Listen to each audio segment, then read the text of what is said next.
Yo everyone, and welcome back to another video. So this feels kind of strange posting now because I've not posted in like 6 months. The last video we did was the second to last video of the Cut mini series, and that was on the 25th of June, and now it's the 27th of December, so it's been a while. Anyway, today is just gonna be a video just to get back into posting content regular. If you see me looking down here, it's because I'm looking at this, because I'm gonna try to do this video in just one recording rather than editing it and stuff. So if you see me looking at this, it's because I've got this to talk about. So the first thing I want to talk about is what we look like after the cut. Obviously the last video I posted was the second to last video of the Cut series. However, there was supposed to be one more video after that, which never got finished. Basically what happened was we were going on a lad's holiday. The plan was to do a video as the final video of the Cut series, and then that was leading into the lad's holiday and blah blah blah. That didn't happen. A lot's happened since then, and that video never got finished. Anyway, Cut. This is what it looked like post cut. That cut was brutal, to be honest with you. That was horrible.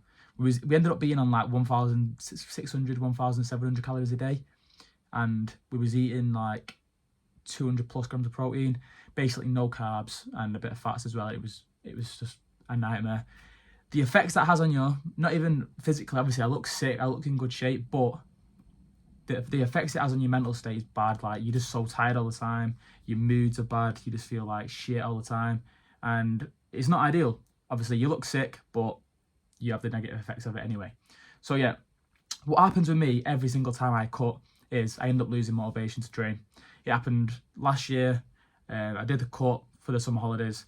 After the cut, I just couldn't be bothered training after it.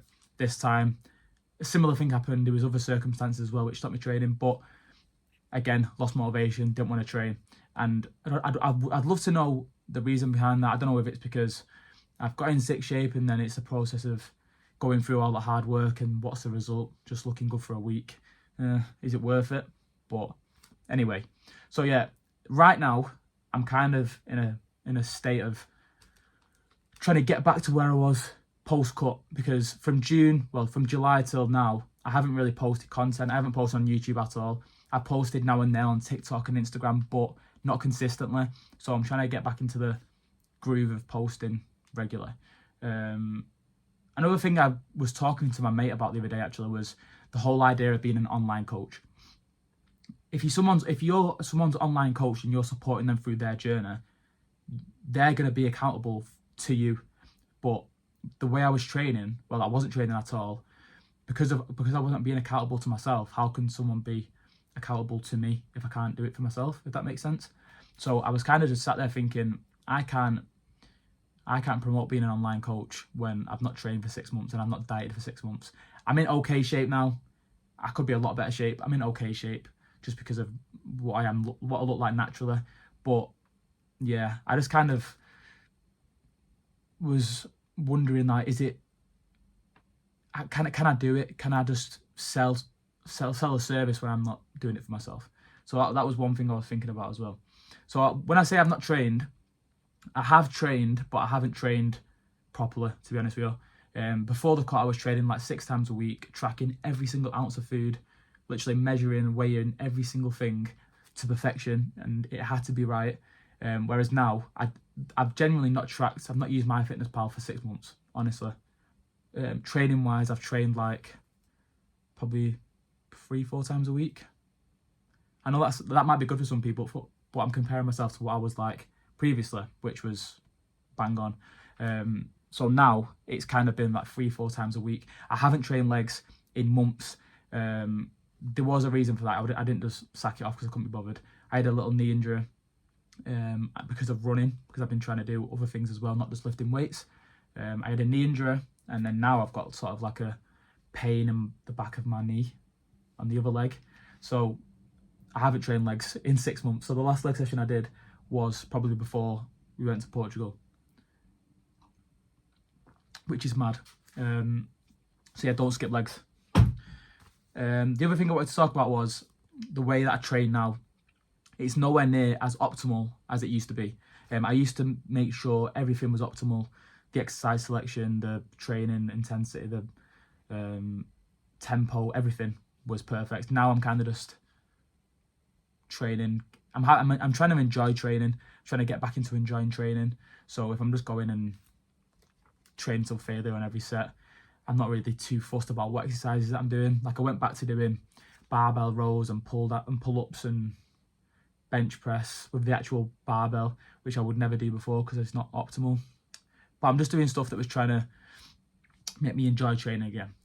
Another thing I've been doing, as I said before, is running, and I've been doing jiu-jitsu as well.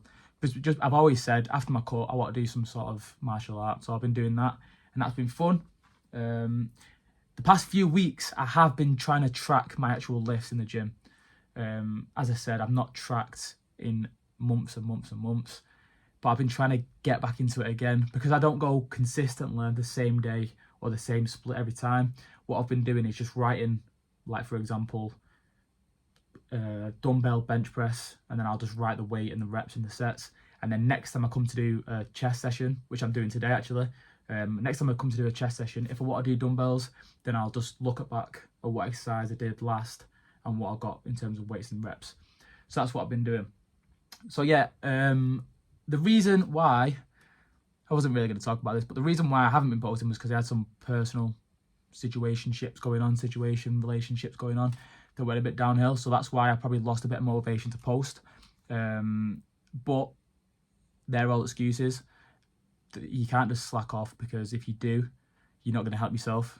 If you sit in bed being depressed for however long, it's not going to benefit you. So you just have to get out and do things.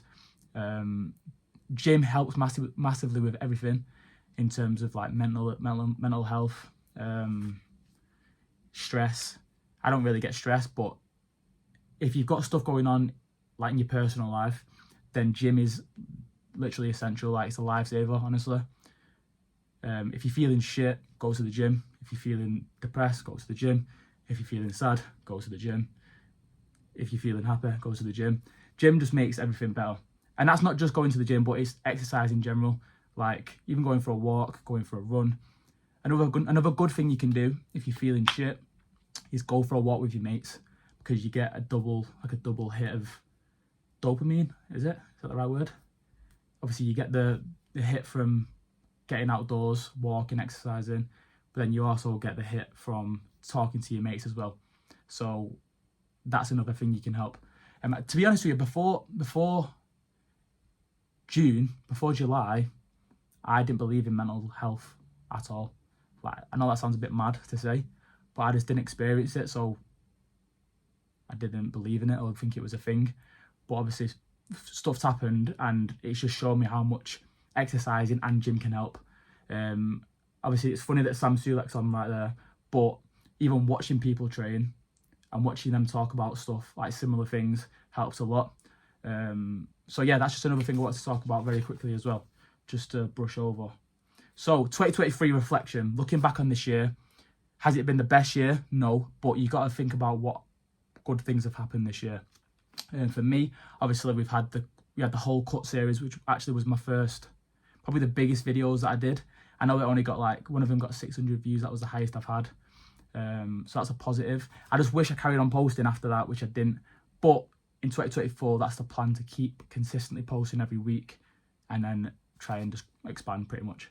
So the plan for 2024 is just more content, more posting, being consistent with posting, and just being real, doing real videos. I feel like a lot of the social media side of fitness is just a bit fake and a bit bullshit. So it's just about being real. Because I could come on here and just lie and say I've been training consistently because I'm in okay shape. So I could come on here and lie and just say I've been training this whole time, I just haven't been posting. But I'm being real, and I haven't been training, I haven't been posting. But in 2024, the plan is to carry on doing that. So yeah, I think that's pretty much, let me just have a quick look. I think that is pretty much all the stuff I wanted to talk about. So yeah, 2024 is going to be similar videos to this guy right here. It's just going to be real stuff, just like everyday life, gym, what I do around the gym, eating, talking about life, just real stuff rather than just the fake bullshit you see on Instagram and TikTok. So yeah, bit of a weird, unusual talking video. So if you've watched this, fair play, I appreciate you a lot. As always, hit the like button, subscribe. 2024, we're going hard, so be ready.